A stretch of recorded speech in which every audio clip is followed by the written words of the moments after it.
Hey, legends, welcome back to another episode of Hey You Get a Real Fucking Job. I am Reggie B. I am your host, and I got to tell you, all the way from the Philippines today, we've got Le-an Lacaba. And Le-an is the co founder and CEO of 2XU, and they're a virtual outsourcing company. But wait, there's more. They also are project managers, business development managers, social media managers, and remote executive assistants. Now, Le-an also has a coaching brand called the Virtual 8, where she teaches people how to be successful working from home. But wait, there's more. She's also an international speaker, a content creation monster, and apparently she's working on a book, which we're going to find out about. So, did I mention she's only 27? She's got a lot going on. With that being said, Le-an, welcome to the show. Hey, Reggie, very happy to be here. We're happy to have you. So I guess my first question would be, with so much going on, when do you sleep? Do you squeeze that in somewhere? Usually midnight, then I'm up at 6, so there you Yeah. go. Oh, yeah. You're still young, right? You don't need that much sleep. You can sleep. You can sleep later when you retire. Um, so listen, you know what? You're obviously a very driven person, and the reason I say that is, at 20, you were the CEO of a U.S. publishing company, and you started 2XU at 22. Now, I don't know about in the Philippines, but, for us in our 20s, it's normally about, wine, women, song, sex, drugs, rock and roll. It's about living your life, at least what you think is your life. But it looks like you took a different path. And you know what? A lot of us, as we get older, we get envious of those who decided to start early. So listen, I obviously want to find out what drives you and learn about your business. But I want to learn about you. I want to find out, where the heck did you get this drive? Where did you get this motivation? Let's find out about Le-an before she became an entrepreneur. So kind of walk me through, your background a little bit, your childhood, and what motivated you to become an entrepreneur. Yeah, so on my background, it's funny. The brand name is actually called Virtual Ate because Ate is Tagalog word for eldest or older sister, basically. So I'm the eldest Oh, of okay. Okay. so that's kind of where a lot of my the firstborn syndrome of like always on it, always driven. Plus I'm Asian, so that's additional pressure on everything else. Right, right. So kind of really started about everything else was when I was 15. I started um it was like way back in like 2011. I was in the Philippines at that time. We only had 4 years of high school instead of six. Okay. So at 15, I was already actually going to college. Oh, wow. Um, I was it was kind of one of those like, oh, I'll try this blog thing out. And I was like, it was very, very early on. I think WordPress was even like super duper new. No one really knew how to do it yet. Yeah. So stumbled my way into it, did blogging, and then someone found me and like, hey, can you go do ghostwriting for me? And this is something that I've kind of labeled myself as. I'm a very much a yes and person. So I Okay. said yes, then I'll figure it And then out. figure it out, right. Yeah, so that's kind of how it all started. So then I got different gigs. I did graphic work, I did video editing, anything when it comes to content creation I kind of dabbled into, just because that was naturally a thing that I love to do anyway.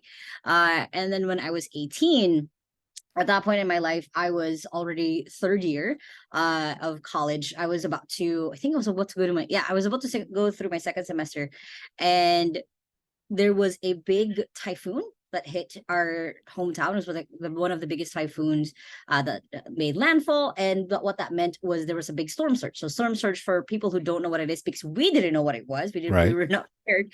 It's essentially like a tsunami, but it's a slow oncoming tsunami. Basically, the storm kind of dragged that water from other places towards our city. Right. So I was 18 years old. I was standing in our house on the thank God we had a second floor, with the water rising up to my neck.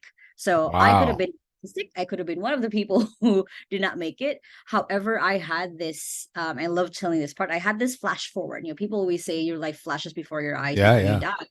I had a flash forward. And at that point, my mom wanted me to be a lawyer, again, Asian pathway, want to be a Right, lawyer, find a right. job in the US, and then bring money home. Basically, that was kind of the path that we set forth. And I remember when I saw that future, I hated it. until this day, I feel it's almost been 10 years. I feel that visceral hate for that. Like, no, I don't want that. That's not the path I want to do. So then I vowed myself, like, if I survive this, I'm going to follow writing. I'm going to follow that path. And then what ended up happening is after I was able to, still no idea to this day. I think I blacked out from the adrenaline rush. Right. We Yeah. got up to the second floor. Then that's when I kind of figured out, okay, how do I self-publish my book? Because no one ever is going to publish an 18-year-old out of a third world country. So I self-published my book, figured it out. Then I got that job at that publishing company that I was just researching. And they're like, hey, yeah, let's go ahead, because then I already knew how to publish their books because I did it myself. Right. Uh, Years later, when the founder said, like, hey, we're starting a new company, the usual managers that we have right now, they're going to start that new company. Who else wants to run this publishing company? I was 19. I raised my hand. I was like, sure, and I'll figure it And out. I'll figure it out. Yeah. Yeah. And then by the time I'm 20, I was like stumbling my way through it, figuring out, like, okay, this is how you do management, this is how you hire people, this is how you run operations. And then by the time that was 22, 23, I was like, okay, at this point, I've actually automated the publishing company. It can actually run, I can take 2 weeks off and things can still run without me. Right. So then what's next? What else can I do? So then 2XU came along from this vision of mine of helping a million Filipinos work from home, because for most of my life, my dad, during that storm, both my parents weren't there because my dad works overseas. My mom was attending a training in a different city.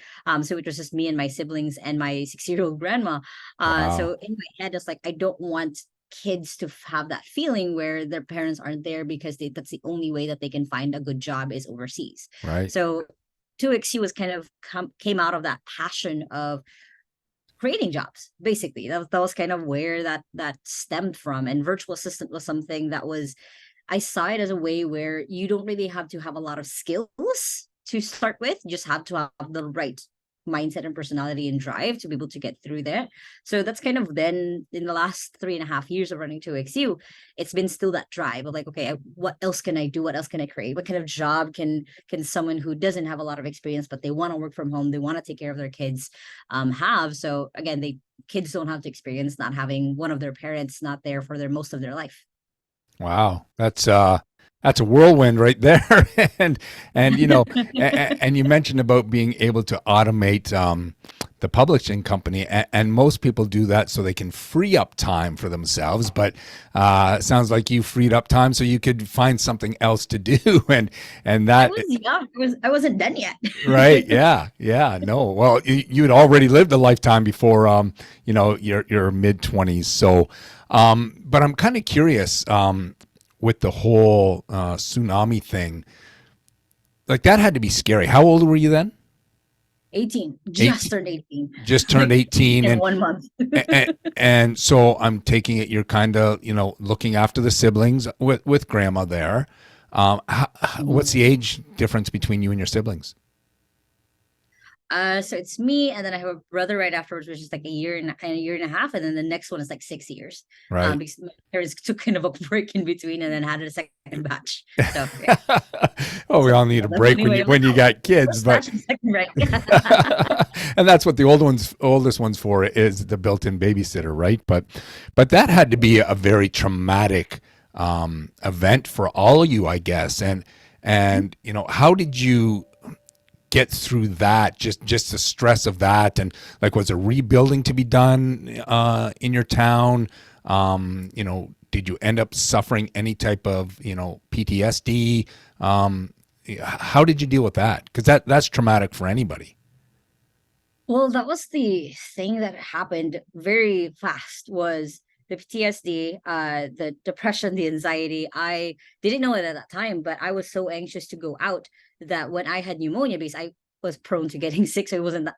When I say I had pneumonia, that was kind of normal in my when I was a Okay. kid. Right. I forced myself. I didn't know. It's just been through. I also went through therapy. Through therapy, that I figured out, like, oh, I made myself sick, so I would just be in the hospital, not facing the changes that happen in the city. Oh, So wow. Okay. it was because it was one of the doctors who was talking to my mom. He was like, she's actually not that bad. She's coughing a lot, but she's getting better. I think she's just having anxiety. And at that point, I didn't know what anxiety was. Yeah, I didn't yeah, know what right. that was. Yeah. Um, but little did I know that that was kind of how it was manifesting, was I was making myself sick. So then I didn't have to face the reality of it. But after, yeah, after the city, it took the city, I think, like almost 2 years to really like rebuild. And at that point, I already moved to another city. That was one part of my story that I left out was 6 months after the storm. I moved to a different city on my own. I moved to this literally shoebox apartment. Like, think about your room, maybe like a third of that was how small the room was, but Right. it was fine for me because at least I was far from the city. I didn't have to worry about storms or big things like that. I moved to the one where it was the least hit city in the Philippines. So that was kind of the part of it. Was then I experienced a lot of the depression, the really dark times. Plus, being an entrepreneur was a whole different storm of itself, where I had to learn how to separate myself from, being the leader versus being the friend, that kind of thing. Right. So it was a lot of back and forth and healing. And about 4 years ago now, I found a really good therapist, because every single time I went to a psychologist, they were like, okay, here's antidepressants, here's Okay. anti-anxiety, Right. without giving me the coping mechanisms to actually work it through myself. And then when I met with that psychologist, my therapist, who's freaking fantastic, she was like, any medication you're on, don't take it. I'm like, I'm not taking any, but I like the sound of that. Yeah. And Right. then we went through the process of like working out the trauma, working out every other thing that I was struggling with that I didn't even know that I was struggling with. I thought was normal. Um, so now I'm I 75% a human being most of the time. Right. And I have really good coping mechanisms just because of going through that as well. Yeah, and that's that was another question I was going to ask is, going through something like that. Now, it's great that you found somebody who could actually help you, because like you said, a lot of people just push the pills, push the pills. They'll make you better. And I think time and time again we've seen, yeah, that's not really the case. But did you find that really helped you with, like you say, the coping mechanisms and being able to handle the stress of being an entrepreneur, because you'd handled so much already? Did you Mhm. find that, maybe this kind of helped you with your coping skills and the stress of running a company and, figuring out as you go? Well, and this is a really bad, dark joke that I usually love to say, but I always say it's not as bad as almost dying. Anytime I'm going through something really, really bad, I'm like, I remember when I almost drowned. That's not Yeah. as bad as this one. I can keep going.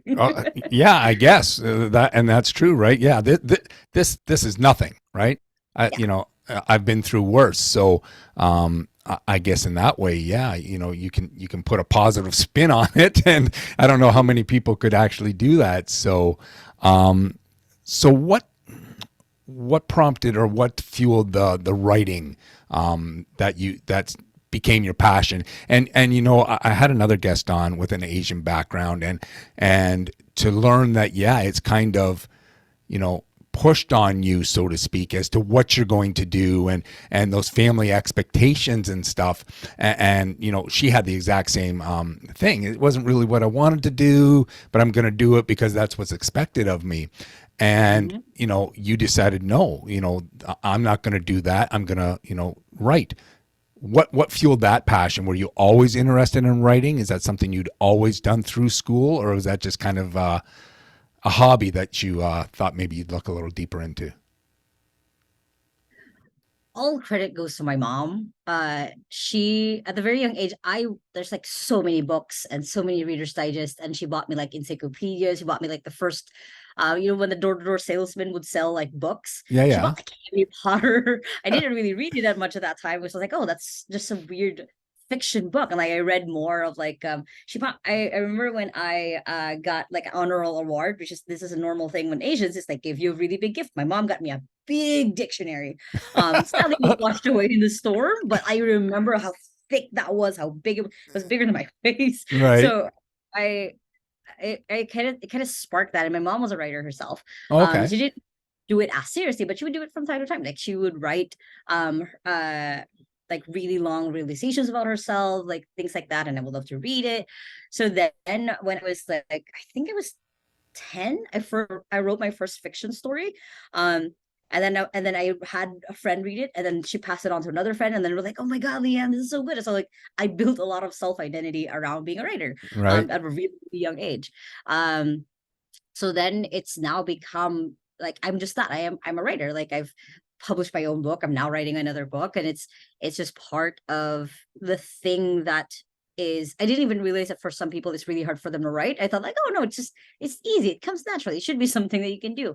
Until other people hired me to do it. So that was kind of the love for writing. Right. Okay.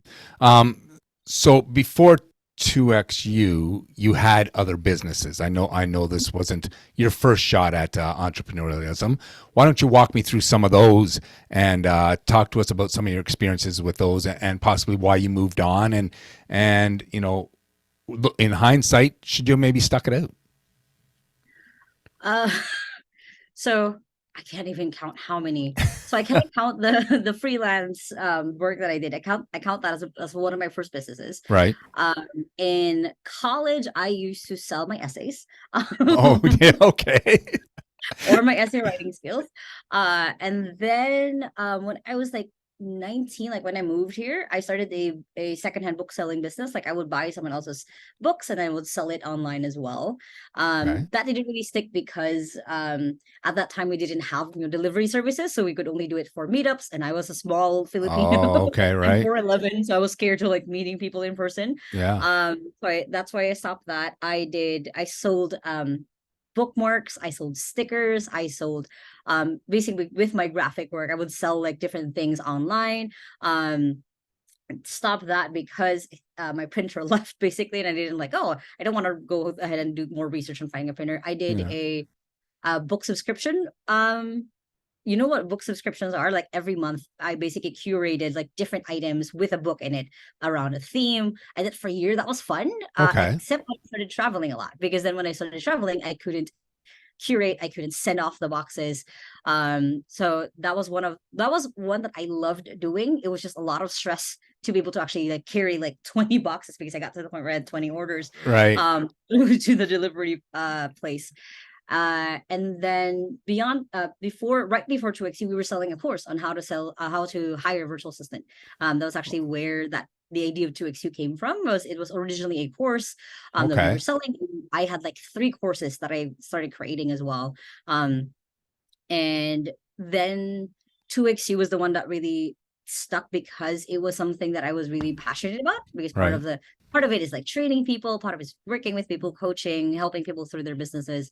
So that's why I kind of stuck. Other than that, I guess I have 2 other ones. One is YouTube, so I do affiliate marketing, or I get sponsorships from it. Yeah. Um, and a third one that I'm currently like working on and developing is starting to sell Notion templates for virtual assistants, like how to get started on like, hey, this is your daily routine, your night routine, this is how you can track what you're doing, and so on and Okay. so forth. Right. Wow. Always making new things. And you know what? And I think I can relate because for me, and I've had numerous businesses throughout the years as well, but for me, the biggest excitement was the creation part, right? The Hmm. idea and seeing, okay, can I actually bring this to life? And then when you do, like you say, it's kind of like, okay, what's next? Right? Hmm. It's kind of that thrill of the chase. That yeah, okay, you know what? Been there, done that. What's next? Next. Right? So yeah, but you know what? I think it keeps you sharp. It keeps you growing. It keeps you learning. And like you say, you know what? I'll figure it out. I may not know it now, but I'll figure it out. Exactly. So when times get tough, because obviously you know what, starting a new business and you know in the industry you're in, working with other people in other countries, how do you stay motivated when things get tough? Because I'm sure things haven't always been uphill or sorry downhill roses, so to speak. How do you stay motivated during the tough times? I take a break.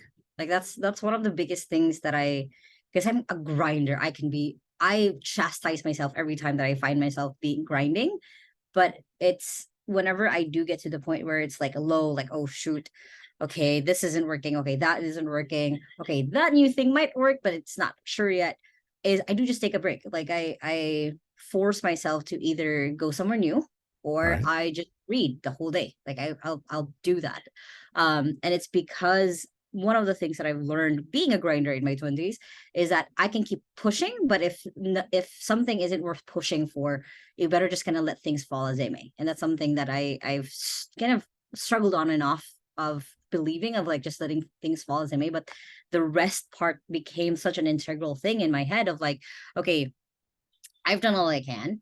I can't keep pushing on this because the more that I push it, I'm just wasting my own energy. So let me take a break so then I can go back to it with fresher eyes, and then Right. I can sure delegate, give something to someone else, or it might be time to give up this project. Right. And it's funny you say, sometimes you got to step back because when you're in the thick of it, right, you sometimes can't see, they say when you're knee deep in the forest, you can't see Mhm. the path because of the trees.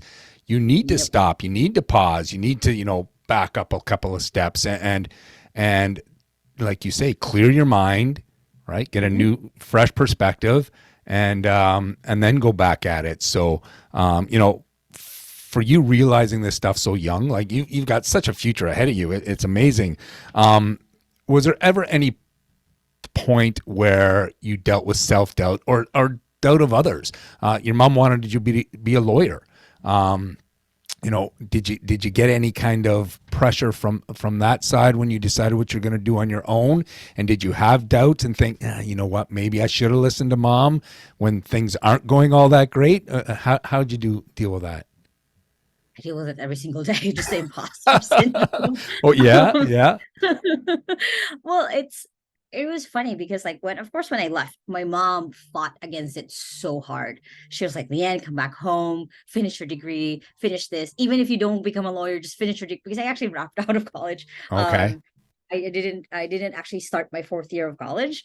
Um, she was very much against it. We would fight. She would not talk for me, talk to me for Oh months. wow.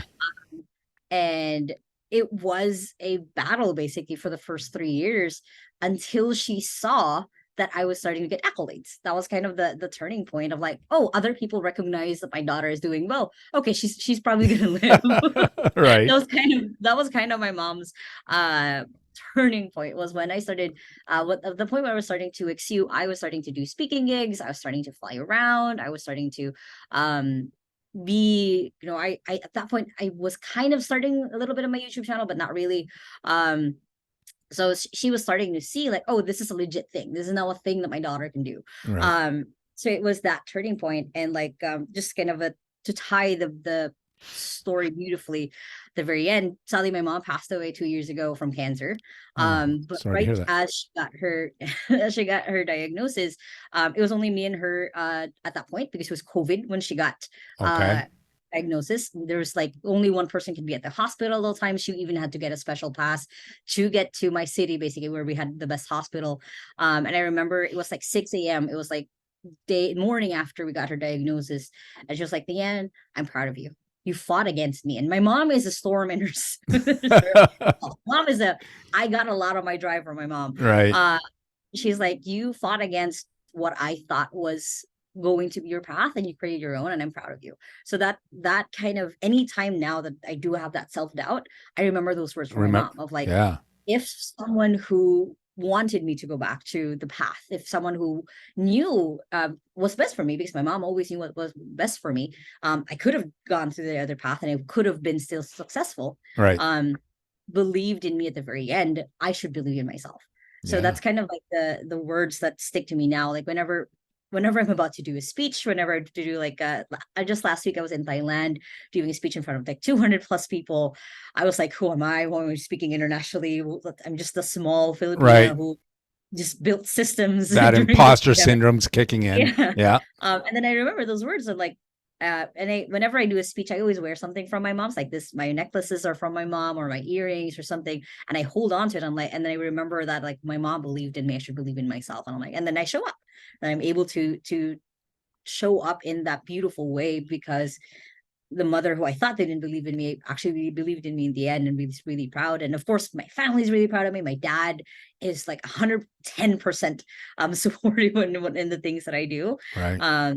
But having that in my head does build up that belief, like, nope, I can do this. Yeah. Oh, that and you know what? It's like I've lost people in my life to cancer as well, and for you to have that moment that you'll be able to carry on. It doesn't matter what you do. Mhm. You know you've got that's built-in motivation. You'll never doubt yourself because Forget it. mom's whispering in your ear, right? Mhm. That yeah, I believe in you. You proved me wrong, and yeah, that's a beautiful story. I mean that is that's touching for sure. What do you love most about entrepreneurship? It's what you said, it's the creation. Like I'm addicted to it. It's like every single day I'm trying to create something, even if it's not something new, even if it's just an add-on to something that we already have at 2XU, or the bajillion business ideas that I have in my head. My co-founder and I call it the green glasses syndrome, when you see ideas everywhere. Right? Yeah. Um, that is my favorite part. Like whenever I get into the zone of, even like the other day, I was just creating a delegation worksheet, like how you can delegate successfully. This is the worksheet that you'll follow. That got me to flow for like a good 2 hours. Right. And I loved it. When I got out of it, I was like, oh my God, yeah, okay, a beautiful thing has been created. Now to pass it on to someone else to start running and doing it. That is my favorite part. Aside from that, it is the whenever someone says uh like here in here in Cebu, Philippines specifically, they call their managers Miss, or anyone who's like under authority Miss. So when someone says like, Miss Lee, like I grew so much. Like this is I remember 6 months ago when I started joining your company, I didn't know X, Y, and Z. Right. Now I'm doing it for our client. I'm doing this for this. So that fills me a lot of joy whenever the systems or things that I've created, that I've set up, actually move someone forward in their life. That's another favorite thing of mine. It's just like seeing that joy of growth. Basically, I'm like, Right. oh, yeah, I did something right. Yeah, no, and that's awesome. I mean, when you can see, like you said, somebody who comes in doesn't know what the heck they're doing, but Mhm. they grow right in front of your eyes, right? And it's not to be conceited, but that you had a hand in that growth and can be proud of that, right? That's motivation enough. When you can just see, there's people around me. It's not all about me. It's about Mhm. the people around me, and that's great, right? That keeps you going. Now, when you have an idea, because this is me, when I have an idea, I see it right from beginning to end in my mind. There's no, I'm not sure. Like I gotta see the whole thing through. Does that happen to you when you have an idea and it's like, okay, I can do this? Yeah, it's like an Yeah. instant process in my head of like, oh, now I'm gonna do this. Okay, I have to do this. I have to do this, and Right. then usually I try to give it to my assistant, Yeah. and she then runs the whole thing. And I'm like, thank God someone has it, because then I'm off to the next idea. Right. Do you have any steps? Like, obviously, as entrepreneurs, we have all kinds of different ideas. Do you have any type of process where you try to validate an idea before you waste any time on it? Right? Because we all come up with ideas. Mhm. I still have ideas from 8 years ago that I'm thinking, yeah, you know what? I should fire that up because Yeah. it was a good idea at the time. And that's one thing I find is if I have an idea and I can set it aside and come back to it and it still excites me, then I know, okay, I'm on to something. Do you have some way that you can validate, in your mind, whether you think an idea is going to be good? So for me, I have a file of all of the ideas that I have, which is Okay. good, because then sometimes like we do forget it. What The way that I validate my ideas is when someone else brings it up. Like that's Okay. always anytime. Like I really good example was uh last no ever since 2XU, basically I started 2XU, I have had this idea of a content marketing business. I know all the steps that I'm going to do it.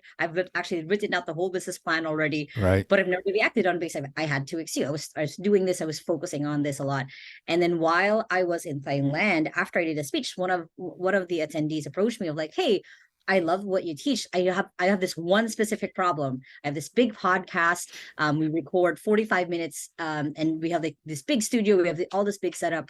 But afterwards, we have no idea what to do with the content. And I was like, okay, this is like no prompt. They came to me. Yeah. And like, I know, they said, like, I know you have a virtual assistant business. Do you guys do this specific service that I've created in my head a bajillion times already? And I'm like, Right. okay, maybe now's the time to Yes, we actually do. I'll figure it out. that was exactly what I said. And I'm like, so how much would you pay for Yeah, it? right. Yeah. So then that any type of business that I've had, I've always kind of done it in that way. And like even to XU, like I said, it started as a course. I had the idea back in my head to turn it into a service, but I'm like, oh no, we'll table it for later. And it was one of the attendees in one of the speaking gigs that I was doing about the course that they were like, hey, I like what you teach. I think I can hire my assistant, but can you just do this for me? So then that anytime, and it's happened to me over and over again, whenever I have an idea, I've been sitting on it, someone else brings it up, so I'm like, okay, now time to reopen that idea, and then I can start running it. Right. Now you mentioned something there, and I'll ask you about it. You say you already got business plans written. Do you find value in a business plan, and do you utilize business plans, quite often when you're looking at doing a business? Yes and no, like it's kind of both ways, just because there's times where it's not relevant, like starting a YouTube channel, there's not really a business plan to be made. It's just Okay. then figuring out what niche and what content to create. Right. But for most, I kind of have like craving that structure, and actually it was funny because like 2 years ago, a year ago, I had this vision of like, okay, for the next 10 years, I want to create the ultimate business plan where anyone who has a business or is thinking about having a business can just plug in their thing, have it, and then actually be able to give it to someone else. And I've actually Okay. been able to create it. And I actually call it the 2XU BOS, or business operating system. So now anytime that I have an idea, I run it through that system that I've literally created, Yeah. and I can validate like, hey, this is something real. Like, oh, okay, I have to flesh it out a little bit more. So it's actually just fun for me to like use my own system, but at the same time, it is something where it helps me see that it can be real. It's not just all in my head. So Right. like I said, we always have business ideas from time to time. The other day I had this business idea of doing a vending machine coffee shop business, because I saw it in Thailand. I'm like, oh, they have vending machines for coffee.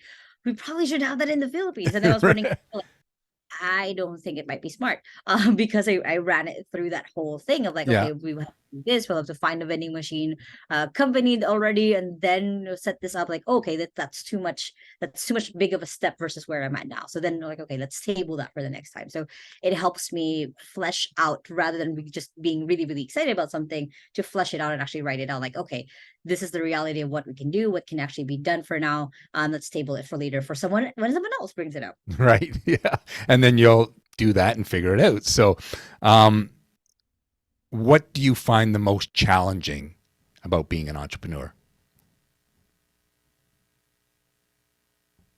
It's definitely having the right support. That's kind of Okay. the thing that I mentioned this a little bit earlier. Like when I was in my very early 20s, I was figuring out like how to be in my head. I was like, oh, I'm gonna be the boss and the friend. And I made that Right. mistake many Right. times, sadly. Just because like, hey, I'm one of the things that I kind of also struggle with being a female entrepreneur is people don't automatically see me as authority. Take you They seriously. Especially when they see me beside my co-founder, who's American and white and Okay. white Yeah. and like tall and like 20 years older than me. Right. um when they see the both of us, they think that I'm the assistant and he's actual boss, but in reality Right. he's my consultant and I'm the one running to XU. So it's that struggle as well. So for me in my head, like, oh, if I'm just friendly with all of the employees, they'll respect me, they'll love me, they'll do what I need, what I ask them to do. Right. Yeah. That one burnt me out a lot of even haven't even still last year, even though I'm already like entering the second 30, almost a third year of 2XU. It was like I got too friendly, things transpired, and I'm like, oh, okay, that wasn't a smart thing to do. So then I've kind of been unlearning that, I guess, coping mechanism from the very young me, of like, okay, you don't have to be friends with them. Right. You here to focus. You can be friendly, you can ask them. Like here in the Philippines, it's actually really nice when you ask them about their family. They love it. But that's it. Like you don't have to be friends with them. You don't have to hang out with them, after the office. Because then they can use that and not actually Yes. see you as their boss anymore. So Yes. that was one. That's the biggest one. Is just finding the right support over and over again. And now I have kind of finally learned my lesson. Hopefully, fingers crossed, I finally learned that lesson. And kind of confidently, when I choose people, I don't choose them just because we got a really good rapport. I choose them because of who they are, what they can do. Right. Um, and that's kind of like as I'm stumbling through and learning, like, okay, this is the kind of people that I need. Then I'm kind of really more feeling that support of like, okay, I can step out of 2XU later on as I want to, Yeah. as I'm doing other things. Right. And that can be a very fine line to walk between friend and friendly. Mm-hmm. And like you said, when you become friends, with people who are working with you, for you, there's expectations that sometimes go with that, right? They kind of get, if the pressure's on and you got to kind of be the hard ass and, come down on people, they take offense to it because you're my friend. My friend wouldn't talk to me like that. My friend wouldn't expect that from me, right? Exactly. Hey, I'm sick. I'm not coming in this, blah, blah, blah. And yeah, there's kind of expectations that go with that. And when you're trying to, run your business and grow your business, Mm-hmm. yeah, there's really not a lot of room for friends, unfortunately, right? Yeah. So let's talk about 2XU, right? Talk to me about the concept of it, how you came up with it, why you came up with it, and what you're doing there. So as I mentioned, it started out as a course, and the Right. course was basically out of my co-founder. He already kind of like, of course, if he's American, he figured out like, oh, this is how you hire Filipinos. And I'm like, okay, let's turn this to more specific. Okay, how can we do it just for hiring a virtual assistant? Because I saw that as an easy way for people to start working online. They can learn a lot of the skills themselves, or we could train them. So that's kind of how it started. We did the course for about, I think we did it for about 8 months. And we were already selling it. Like I said, we were doing like different speaking gigs. We were speaking in Singapore, Malaysia. We were doing like webinars and stuff. And it was doing really well. And then it came to that one of the attendees came up to me and like, I like what you guys are teaching. Can you just do this for me? And then I Right. was like, yes. And we'll figure it out how to do this. So then Right. we already had a lot of the structure set up. We already knew how to hire. We already knew parts of how to manage. The thing that I was figuring out was like, how do we work this with a client? Because versus like the publishing company, um, we were working with the author, it wasn't that high stakes. When it's a virtual assistant and a client one-on-one, it's a little bit more high stakes because you have to make sure that the assistant is actually good, that they can do the work, or you can train them to do the work. There was privacy issues that we had to figure out Right. Yeah. how to make it like have the entrepreneur feel safe to give their password, to give their credit card to their assistant. So there was a lot of that, but for me, I was just really driven with the part where it was actually working. Like people were like, hey, no, now I can actually take 2 weeks off of my business. I can take 1 week off of my business just within 6 months of having their assistant, just because of like the different things that we were helping set up in their business. So it wasn't just that they were getting a assistant. They started getting, okay, this is how you can create a task manager with your EA. This is how you can create documentation. So we specialized then on like, okay, we leaned into, we'll document every single thing in your business, whether that's just the email management side or even things that your VA might not be doing. If you're the one doing sales calls, your EA will write out the script that you're doing. They'll write the Okay. research, the people that you're about to do calls with. So we started putting in different things that we've been learning on how to run a business online into our clients' businesses. So then it developed into, like I said, what we call the 2XU BOS, business operating system. Mm-hmm. So it's beyond just and it's interesting when I hop on calls with people like, oh, I thought this was just a virtual assistant agency. And I'm like, no, it's so much more. Right. Just Yeah. because we got dedicated into, no, we just don't want an assistant. We want an assistant that you can have long term. The way they can do that long term is by having the right systems in your business. So that's win-win. Like you stay working with us, and then you have a business that runs forever, never, never, or however long you want to have your business. So it's like we have systems on, okay, this is now how you create your tracker for all of your sales. This is an example of a marketing funnel that your assistant can follow. So for those entrepreneurs who've kind of just been solopreneuring it, doing it on their Yeah. own, Yeah. we've started helping them kind of just putting in a lot of systems. We now have templates, we have databases, we have things on things on things, basically just Lego pieces is how I imagine them, Right. of different things that they can start putting in their business to make it, even if they already had some structure, to make it stronger with their EA running it, and they don't even have to do it themselves. Wow, that's amazing. So it's, yeah, like you say, it's almost a one-stop shop for expanding your business and having somebody help you run it. Now, it seems like the virtual assistant, I don't know the word I'm looking for, a program or system, seems to have really taken off. And I don't know when it became wildfire, within the last 10 years or whatever. What's the reason you see for that? Now, is it because, and I know, a lot of VAs seem to come from the Philippines and places like that because it's cost effective, right? And we can talk about that. But what is it that you think made, the VA world just kind of take off? So I know for a lot, because I've met a lot of virtual assistants at this point now. So for a lot of them started in 2008. And I was actually Okay. surprised because at that point I was 13. Yeah, um, right. but, but a lot of them said, oh yeah, I started when I was, this age. It was 2008. I heard that over and over again. So that's kind of where I'm pointing that it actually really all started.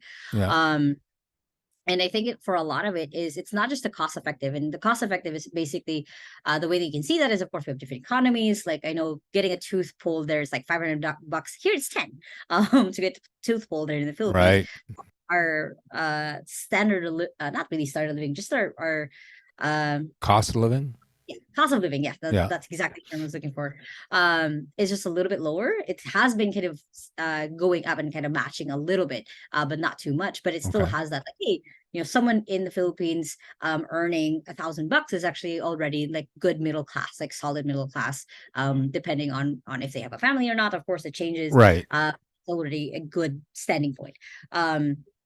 So that was kind of the start of it. Just like even then, like I remember 2008, it was like $200 to hire full-time executive assistant already. Oh, wow.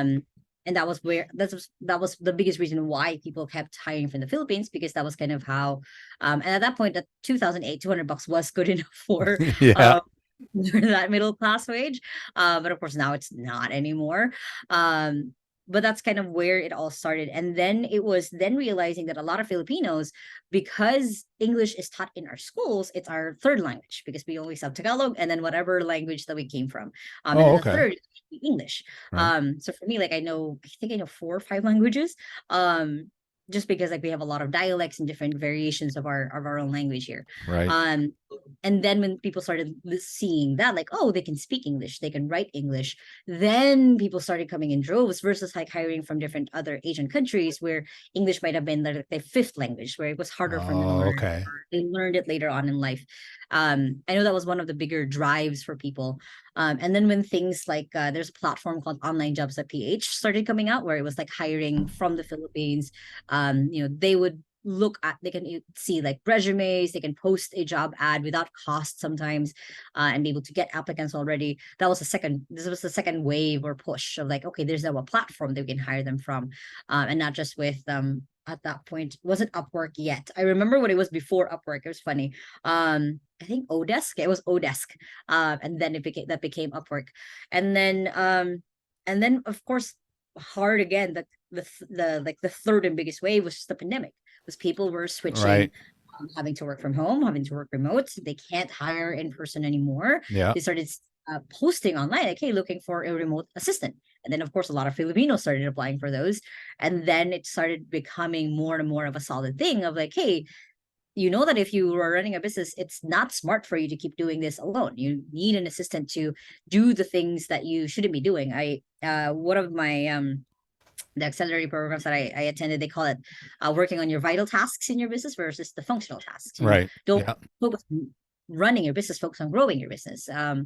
Another way I like saying it is focus on being Iron Man and let Pepper Potts do the rest of the work. Right. So it's kind of been a lot of the waves of why having a virtual assistant has become just part of like your entrepreneur journey, even just because you can't keep doing it on your own.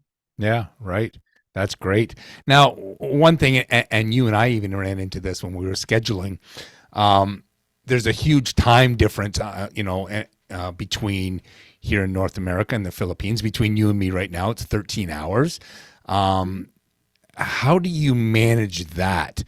Because, excuse me, that's got to be tough to manage for, a business person who, their business runs 9 to 5 and they're busy in meetings and stuff like that. How do your VAs hook up with them and find out tasks and be able to, sleep when they're supposed to sleep, or maybe they don't. Maybe they sleep when they can. But like, how do you manage the time difference? So for us at 2XU, and it's different for every agency or different, like if you're hiring a virtual assistant yourself. For us though, I've kind of set a hard rule that EAs won't work past 12 or 11. At the Okay. very least, because we did start, of course, when we started 2XU, we were getting all sorts of clients for like saying yes and to people. And we had two experiences, and it happened twice. And of course, then I learned my lesson hard of two EAs who quit because they couldn't handle the night shift, Okay. because it's stressful. They can't think straight. The next day they're kind of struggling to sleep because everyone else around their house is awake, and Right. Yeah. Yeah. yeah. So on managing time zones, so one of the ways that we've kind of found a good middle ground to it is making sure that they have at least one daily sync with their client, whether it's them ending their day or starting their day. So for example, right Okay. now it's 7 p.m. your time, 8 a.m. my time. So that's a perfect way of like, hey, as you're ending your day, you do a 30 minutes call with your assistant, make sure that they know what needs to get done. And while you sleep, the assistant gets the work done. And then by the start of your day, as your assistant's ending, you guys can do another quick sync of like, hey, these were things that I was able to get done. These are things that are still pending, or I need your help on. And then you work the rest of your Right. more day, and then while they sleep, and then it's basically that cycle over and over again. Yeah. And that's basically has worked the best. Or admittedly, for some of our clients who do need to have their EAs like for customer support or things like that, where it's more timely, then we kind of just say no to them. We're like, okay, I don't think we can work together because Right. we've set this up because we want to take care of our people in long term. But I know different VA agencies who specialize in night shift. Oh, Who's okay. that the special the when the VA comes in, they know that that's an expected thing. The trainings are at night, even when they're not having when they don't have a client yet. So it does vary. I kind of did choose that path because of that experience very early on of two EAs wanting to leave because they couldn't handle a night shift. So that's kind of how. The other ways is there's a lot of really good tools like Google Calendar. You can even add like an additional, not a lot of people know this, but you can add an additional time zone on Google Calendar, so you can compare times within yourself and like someone else. Okay. So we have clients all over. We have clients in the US, UK, Dubai now, which is a surprising market that we Oh, went into. wow. Yeah. um where then the time difference within Dubai is like 3 hours, and in Australia it's 3 hours as well. Right. So it's a little bit easier to manage, but it is for like US and UK or Europe in general. There is that bigger more of just time zone difference of Yeah. figuring it out. And as I mentioned earlier, even sometimes of the year it's not 13 hours difference, it's 12 hours It's 12. difference. And if Right. it's PST from 15, it could be 16 hours difference. Yeah. Right. Yeah, but for clients who are in California, it's a little bit harder to manage, but then there's still always going to be some overlap that they can do where they can meet, where they can talk back and forth. And that's usually where we try to hit it as much as we can. Like, hey, this is now the time that you guys can make sure you cover this and this and this. We give them that structure, so then them and the EA can do that meeting even without us looking at them. Right. And when I think about it, um, it's almost like you could have your business running 24 hours a day, because I'm here, I'm going to put in my 12, now I'm going to go to sleep, and my EA is putting in their 12, and I'm not saying they're working 12-hour Yeah. shifts, but it's almost like the business never stops. Mhm. And that's great. Like that's kind of a selling point as well, right? Because Yeah. too often, too many entrepreneurs sacrifice sleep, right? Start sacrificing their health because of that drive, because you think, okay, well, there's just one more task I got to get done. Yeah, Mhm. okay, it's midnight and I got a 5 a.m. meeting, but it's okay. I'll get it done. Yeah. And yeah, you can only do that for so long. So I can see where the time difference is kind of a selling point, really. So Yeah. yeah, no, that's awesome. So what are you excited about? What's the future hold for 2XU? What are you seeing? What's coming down the pipe? So a lot of exciting things. Well, the first one right off the bat is one that you mentioned is I am hopefully going to finish writing the book. I've been writing it for like a year and a half. Yes, and then I'm going to get to that after this. So we'll talk about the book, Yeah. but So there's that. Another thing is we're right now working on ChatGPT in all its beauty. We're creating like a workbook for EAs to be able to use, and of course, entrepreneurs to also use to be able to give to their EAs. So that's another thing that we're working on. And a very exciting one is we've gotten like really big partnership from one of the companies that I've been working. Well, I was a student of theirs for like a good 2 years, and then they're like, "Hey, we like your company. Let's work to acquiring." And I was like, "Oh my god!" Wow. So there's that, like building up that partnership basically to the point of that. Yeah. In the future might be selling to XU, or might be that I'm just then taking a step back and then someone else running it. So that's kind of the different exciting things that are coming up for 2XU. Right. Now, before I move on to your book, you did mention something that I was going to bring up as well. With AI and with things like ChatGPT, how how much are you using that kind of technology in your business, and do you find it helpful, or do you find it kind of a hindrance? This was one of the things that I said to our when ChatGPT came out and it was like rapidly growing. It was like people were like, "Oh, we're going to be replaced. We're going Right. to not have a job anymore." Blah blah blah.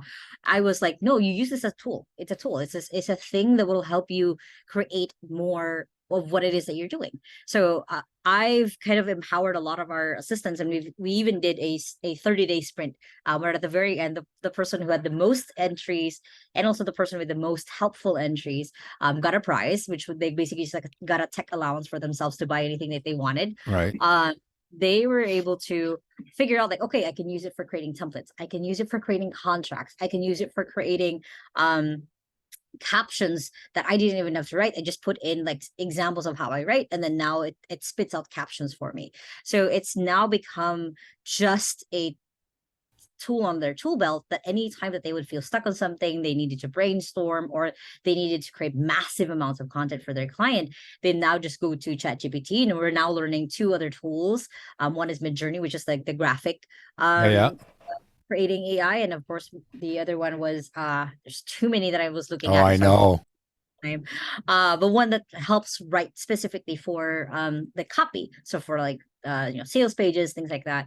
And someone said this beautifully in a conference I was attending the other day of when it comes to AI, let machine write for machine, and you let people write for people. So like on the machine side, it's letting the machine or AI write for your blogs, for SEO, for that part of your business. But Yeah. then when it comes to the people side of like interacting with people, engaging, writing pages that people will actually read through and see, let people do that. And that was actually the most beautiful way that I've seen how to use ChatGPT or AI in general, is having that point where you're seeing like, okay, whenever it's something to be automated, it can be just a machine in the background. Let that be the machine in the background. But when it comes to interaction, like doing these, like you've probably have seen people who've done AI podcast interviews. Right. Um, it's still weird. It's not really real. You can still tell that Yeah. it's not a real person. So Yeah. leave that to the people who you can actually do it. So that's kind of how we've been utilizing a lot of the different AI tools. It's just like use it to empower yourself. Don't use it as a hindrance. Don't use it as something that might replace you. Use it to empower yourself, because that still needs a human to push the button to put things into motion. Right. And I like how you said, leave it to the humans to write for the people, because I just had this conversation actually with another guest about AI, and because from what I understand it, and he said, no, no, you're wrong, but you don't get the feeling, right? We sell products, we sell whatever by feeling. And Mhm. and I don't quite know that AI is at that point yet. It's very logical. Um, Mhm. but he told me, no, you know what, they're going to start feeling, and Right. then we may be looking at, okay, now the machines are writing for the humans as well. So but I like that analogy, how you're using it there. When you were talking about tech, what are three tools that you just can't do without? Right off the bat is Notion. For us at 2XU, everything is on Notion for us. Our documentation, our literally our employee handbook, everything is on there. And for me, I use it as a tool for me when I'm writing. My book is on there even. Right. I use it for tracking what books I've read. So it's just my main tool for almost everything in my life. Second, this is funny, it's my Kindle or any Okay. Yeah. Kindle app, whether I'm reading on my phone or my iPad, just because like for me, I always believe that education is one of the biggest things you can give yourself. Absolutely. Um, and a third really good one is basically having this is not really a tool, but having a structure to yourself, to how you, and building that takes years. Right. But having a way that you can create some sort of structure in the chaos of your life, Yeah. does help as an entrepreneur, because then anytime that things get chaotic, a mentor of mine always says we always fall back to what was our highest level of discipline. That's always the way that we are wired. So what is that for you? You have to build that up, you have to create that structure, so then anytime that let's say Notion fails me in one of these days, or some other tool takes over and replaces everything else, you have a way for you have your structure, so you can just recreate it all over again, or you know that you can run without it. Right. Okay. Now you brought up a mentor, and that's one of the questions I asked. So, do you have a mentor, or did you have a mentor? I have multiple mentors. Yeah. Okay. One of the greatest gifts of my life was when I was that 20-year-old, starting to be CEO. I was being trained by the founder of the publishing business, and that same guy is my co-founder. Oh, okay. He's kind of my dad, because he's my dad's age, actually. Right. He's kind of my dad. He calls me his adopted Filipina daughter. Uh, so it's a thing. Right. And the other mentor is actually his son, who's my age, but he's been in the entrepreneur game for longer. And he's someone that we're kind of on the same path of building our own businesses right now. So Yeah. we kind of go back and forth really, really well. And I have a really good business coach as well, who I check in with, met him also in a conference that I was speaking at. And the bajillion authors and YouTubers and other influencers that I follow, that I see as mentors, like anytime I'm stuck, I look at, okay, how did they do this? How did they do that? Which is why I love consuming content as well, just because it gives me ideas beyond what I'm facing at the moment. Right. Yeah, that's great. There's nothing better than, I always call it street smarts versus book smarts, and a mentor has been there, done that, right? They've kind of, paved the way, so to speak, in different areas. And like you say, you can't just have one, right? Because some mentors are good at some things, some are good at other things. So it's great that you have, multiple that you can look to and fall back on when you're facing something. So we mentioned about the book. Let's talk about the book. So the book is essentially like the last 5 years of what I've learned when it comes to hiring and managing, Okay. specifically just for hiring a virtual assistant. So it has stories in there, is case studies of like how we were able to do it, structures that you need to put in place to successfully have a virtual assistant. And it's also like has a lot of nuggets of like, this is how you can think about it as an entrepreneur. Like when you're working with people, especially if it's online, you need to put like different structures in place versus if they were in person, because you can just tap them on the shoulder. You have to put systems in place so they know when to expect the tap on the shoulder, Right. check in on them, when to see what red flags or green flags to see when you're hiring or working with people online. Okay, that's perfect. So, do you have a release date in mind, or is it still kind of a working project? Well, I'm hoping to finish it by, I will say by the end of Q1, but we're already We're coming up on that, yeah. Yeah. So I'm still hoping for that. That's still the aim. I'm like chapter 8 out of 12 so far, because I've Okay. written out 12 chapters Right. to fill up. And then since I do have an in with a publishing company, I'm going to work with them on that. Right. So then hoping by Q3. Okay. Perfect. So, is there anything else about the virtual assistant world that you want the listeners to know about? The biggest thing is that your responsibility when you're working with people, whether it's a virtual assistant or anyone online, is it's your responsibility to give them clarity. Like it's I see too many people do delegation by abdication when it comes to working online. I'm like, oh no, they'll figure it out. But then in reality, like when you say, hey, I need my emails managed, yes, they might have an experience in that, but it's not your preference. You still have to walk them through and actually show them, okay, this is what I want. Right. This is the outcome that I need. Because then if you keep just expecting people to understand, or worse, read your mind, they'll never get to the point where you have someone who's good. And I've had experiences with different clients who said like, oh, I've hired before but never really worked out. I'm like, okay, let's walk back. Like, well, how did you give the task? How did you Right. track? how you do this, you do that. And it always came back to that lack of clarity. When you're, again, when you're the boss, when you're the leader, when you're the entrepreneur hiring these people, it is up to you to give them that clarity, because they'll never get there without you. They'll have half of the way because they know one path, Right. but then if you don't guide them or give them the right resources or tools, they'll get lost along the way. It'll cause conflict. You don't want to work with them ever again. Yeah. True. You never want to hire anyone ever again. Yeah. And that's usually the other endpoint of people, but it has to start from that, of like wanting to give them clarity so they know the path.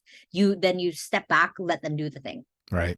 And that's a good point, because, we all, as entrepreneurs, even though we may have the same, goals, and that we all have our own ways of possibly getting there, right? There's more than one road to success. And if we don't tell people what we want, and we have those expectations that they should know what I want, we're just setting ourselves up for frustration. We're setting them up for frustration. And yeah, it only takes a little bit of time to offer that clarity and keep those lines of communication open, right? That's important. If you're not happy with the way it's going, then just let somebody know. And if they can help you, great. If they can't, then we move on and, say thanks at the end of the day. But, so listen, before we get to wrapping things up here, I want to ask you a couple of fun questions, just, kind of to lighten the mood a little bit here. If money was no object, what one luxury item would you buy yourself? Oh, it's a very interesting question. I honestly don't. I'm not really a luxury kind of person. Okay. Other than probably buying myself a house in this market. Okay. Hey, no, that's fine. Yeah. Maybe my luxury item is just like buying myself a house. Right. Just so that I have a base to go back to, because I do travel a lot. Or it could be just buying myself a first edition of a Harry Potter book. Oh, okay.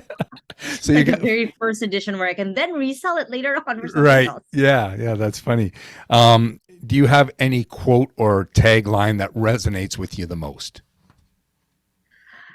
The one that I love saying, give it to other people. So there's two. One that carried me literally through my early 20s, and also some of my mid 20s, is that passion can take you anywhere. I used to have it posted on like post-its on different places in my room, Right. because that drove me to remind me, like, this is what I am going towards, and it can take me anywhere, and it has, and like has taken me so many places, both physically and also, of course, with my own growth.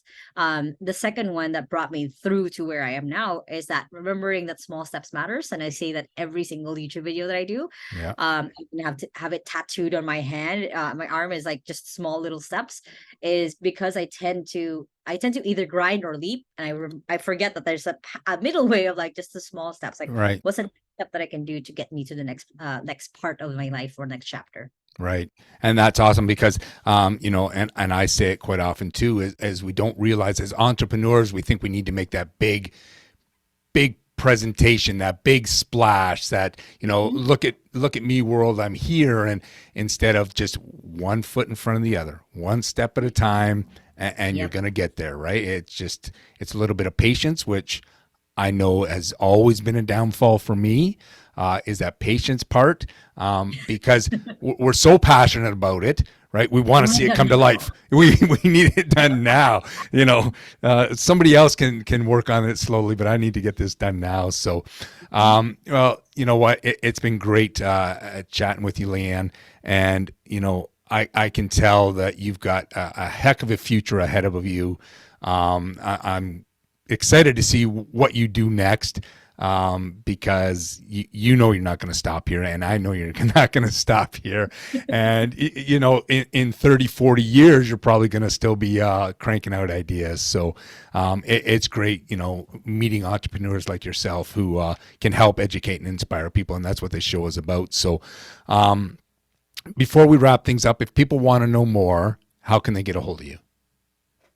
So I am literally everywhere. I'm on Facebook, Instagram, I'm on TikTok, I'm on, of course, LinkedIn and YouTube. But the best two ways to reach me are either on Instagram or LinkedIn, where my assistant will then talk to you first, and then you talk to me. Okay. And I'm pretty sure I have those links, so I'll be putting on the website so people can get a hold of you. So, Listen, legends, you know what? I want to thank you for allowing, me and Le-an into your world. I appreciate it. I hope you got some value out of this. I hope you learned a little bit.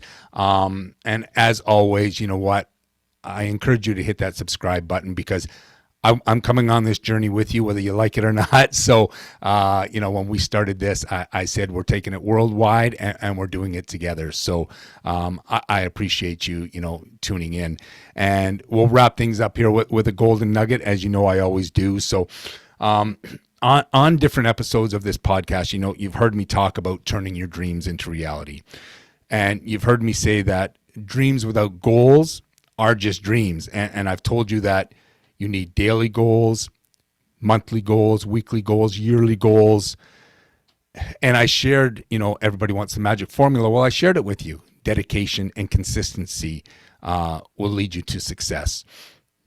But now it's time to add in another element, and that's a plan to achieve those goals. Because without a plan to achieve those goals, what do you really have to be dedicated and consistent with? So regardless of whether it's your daily, your weekly, your monthly, or yearly goals, make sure your plan is SMART. And if you know the acronym, right? Specific, measurable, achievable, relevant, and time bound. And by doing this, you're going to be on that path to becoming that legend that you and I know you're destined to be. So that's a wrap for this week. Until next time, legends, stay safe.